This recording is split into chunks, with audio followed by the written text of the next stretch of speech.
Buenos días, soy el doctor Bernat Tifón, profesor de Psicología Criminal en la Universidad Internacional de Cataluña. En esta nueva ocasión, la conferencia que a continuación procederemos a impartir, la iniciaremos diciendo que desde siempre ha existido entre los profesores de la psicología criminal la curiosidad científica sobre el estudio de un específico grupo existente entre los asesinos seriales. Se trata de una tipología concreta denominada como ángel de la muerte. Esta figura, aunque con carácter peculiar y singular, no deja de existir desde tiempos remotos, ubicándose esta fenomenología por excelencia en el ámbito sanitario. El porqué se encuentra en la mente del cuidador sobre qué entiende como justo proceder el asesinar a sus propios pacientes. En las contemporáneas crónicas negras de nuestro país hallamos la existencia, por ejemplo, de un caso aún hoy en día por enjuiciar, pero no por ello menos polémico e interesante desde el punto de vista psicológico y criminológico. Se trata del caso de Joan Vila Dilmé, conocido como el celador d'Olot, a quien el Ministerio Fiscal y las acusaciones particulares le atribuyen presuntamente la perpetración de 11 delitos de asesinato con alevosía acaecidos mientras trabajaba en la residencia geriátrica La Caritat de Olot. Según se desprende de las informaciones vertidas por los medios de comunicación, el Ministerio Público considera que él mismo, presuntamente, actuó con alevosía, ya que la totalidad de sus víctimas se caracterizaban por ser de avanzada edad y tener problemas de movilidad, depositándose así entre sanitario y paciente una estrecha relación de confianza. Asimismo, perpetró presuntamente sus actos cuando las víctimas se encontraban solas, sin oportunidad de defensa, dado que las mismas se les suministraba fármacos en dosis incrementados o de forma sobredosificada e incluso productos tóxicos. Se da además la circunstancia de que en fecha de 24 de enero de 2012 y a través de los medios de comunicación escrita se le realizó una entrevista en la que el propio encausado daba a conocer los motivos de la perpetración de dichos actos, justificando sus acciones. En cualquiera de los casos, serán los juristas y, en su caso, los profesionales de la salud mental los que deban encargarse de debatir con más conocimiento de causa y con todos los datos procedimentales el supuesto en cuestión, que, reitero aún, se encuentra aún pendiente de enjuiciar. Así las cosas, y retomando el anterior caso como mera introducción al tema de los asesinos en serie y, en concreto, de la modalidad denominada como ángeles de la muerte, procederemos a establecer una contextualización del mismo y a proseguir con el relato de otros casos existentes en el que se utilizó el mismo modus facere anteriormente mencionado. Conviene en este punto proceder a hacer un breve recordatorio entre los conceptos de asesinos en serie organizados y asesinos en serie desorganizados. De esta manera, mientras que los asesinos en serie organizados pueden ser sujetos afectos de trastorno mental y conductual de tipo psicopático, así como de la posible existencia de conductas parafílicas, que pudiese ser el caso, los asesinos en serie desorganizados vienen a caracterizarse por ser sujetos a afectos de trastornos mentales graves o severos, tales como trastornos psicóticos o esquizofrénicos. La distinción entre organizado y desorganizados radica en el modus operandi de la perpetración de los hechos. Así, mientras que los desorganizados, por su propia condición de trastorno mental grave o severo, encuentran su conducta definida por la influencia de la existencia de delirios y o alucinaciones y, por tanto, de una pérdida parcial o total del contacto con la realidad, estos sujetos no prestan atención a las consecuencias de sus propias conductas, dejando pistas, detalles, huellas, indicios, por lo que las fuerzas y cuerpos de seguridad del Estado tendrán una tarea, digamos, más fácil para poder proceder a la detención del sujeto activo del delito. No obstante, los sujetos organizados, al carecer de trastorno mental de tipo enajenante, mantienen un buen contacto con la realidad al no presentar ni delirios ni alucinaciones, presentando, por tanto, preservación de conciencia en cuanto a las consecuencias de sus actos y, por ende, procuran no dejar ni huellas, ni pistas, indicios o señales que puedan ser delatores de su propio comportamiento ilícito. En la presente conferencia, y debido a la casuística existente con relación a la modalidad de asesinos en serie tipo ángel de la muerte, procederemos a ilustrar algunos ejemplos de la época contemporánea, ora galenos, ora enfermeros. De esta manera, desde el punto de vista de los profesionales de la medicina, tenemos la figura, por ejemplo, tenemos la figura 1, que viene a ilustrar, Edme Castin. En el siglo XIX fue un médico de nacionalidad francesa a quien se le considera el primero en hacer uso de morfina para consumar sus crímenes. Acusado de 2 asesinatos, a su detención el doctor Castin fingió locura, pero finalmente fue desenmascarado.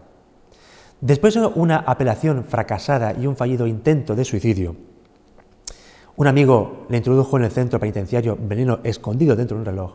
El doctor Castin fue ejecutado el 6 de diciembre de 1823. También conocido fue el caso de la figura 2, Harry Howard Holmes, a quien la criminología le atribuye el asesinato de 200 mujeres, aunque él confesó 24. Fue condenado a muerte por el Tribunal de Filadelfia y ahorcado en 1896. En la figura 3 tenemos el caso del doctor Marcel Petiot, Francia, a quien en 1946 el jurado lo halló culpable de 26 asesinatos premeditados. Petiot alegaba que lo hacía en honor a la patria francesa ante la contienda bélica de la Segunda Guerra Mundial. No obstante, el tribunal lo declaró culpable de las muertes y lo condenó a la pena de muerte en la guillotina, como se puede ver en la figura 3.1.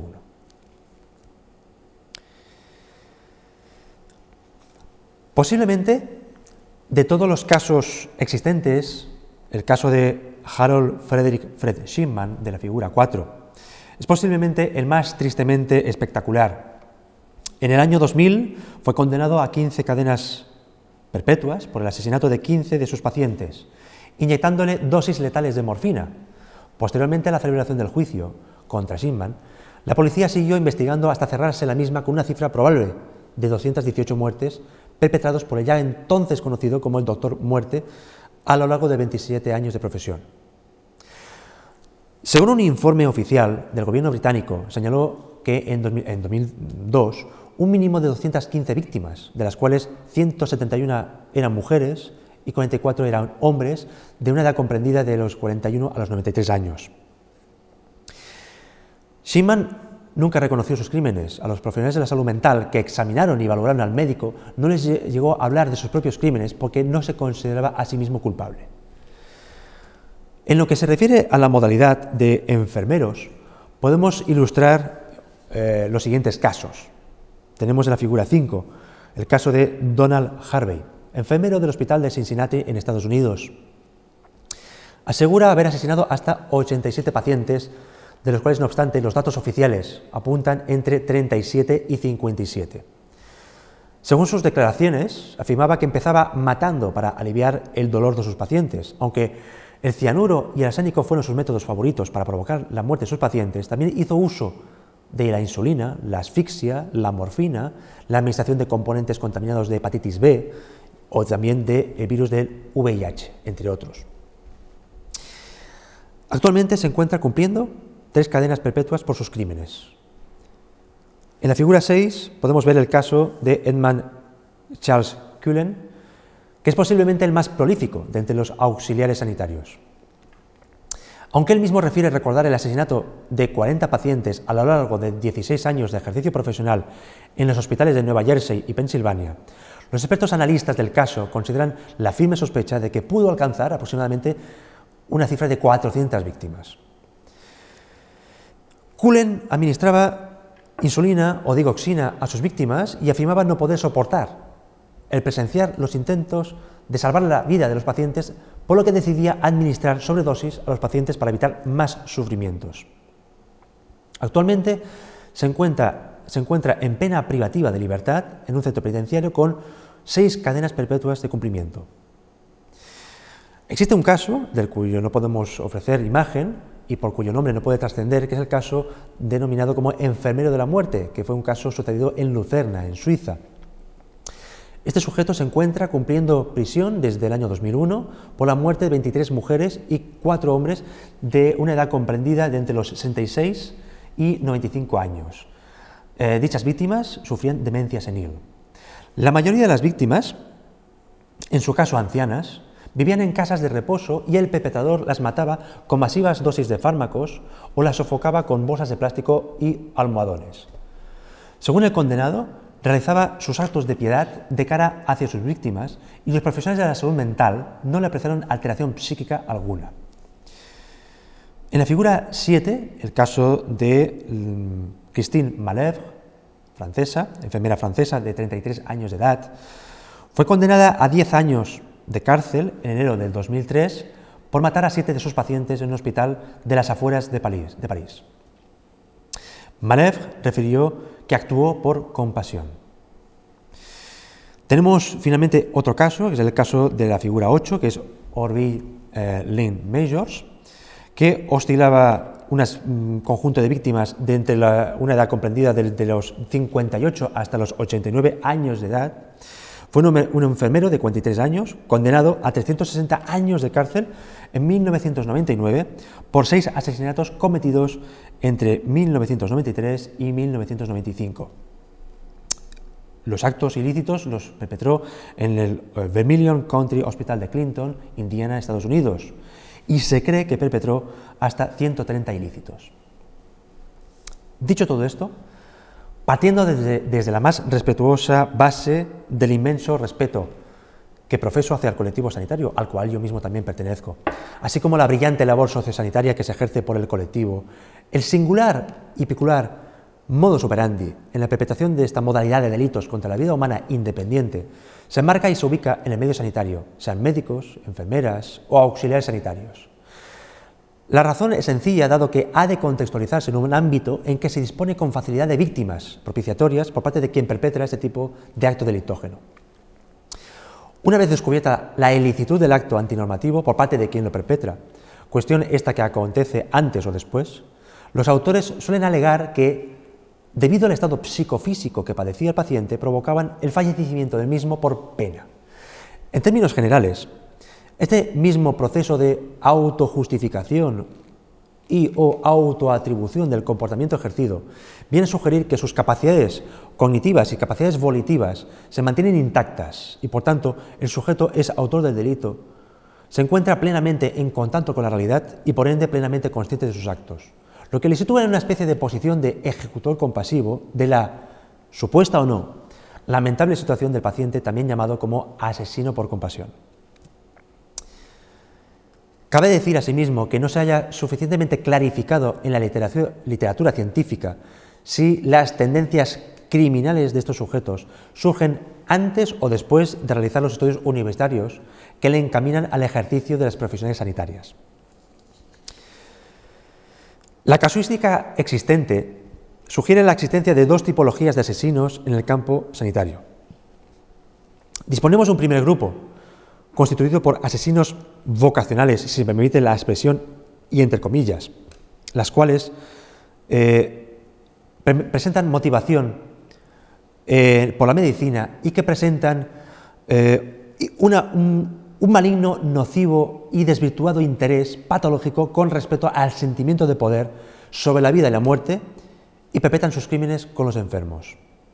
Y existe un segundo grupo, constituido por profesionales que, implicados de manera muy importante, casi obsesiva, con sus pacientes, acaban por sufrir el denominado síndrome de burnout, hasta alcanzando el estado psicológico de hastío y concluir hartos, entre comillas, de tratar con los mismos pacientes.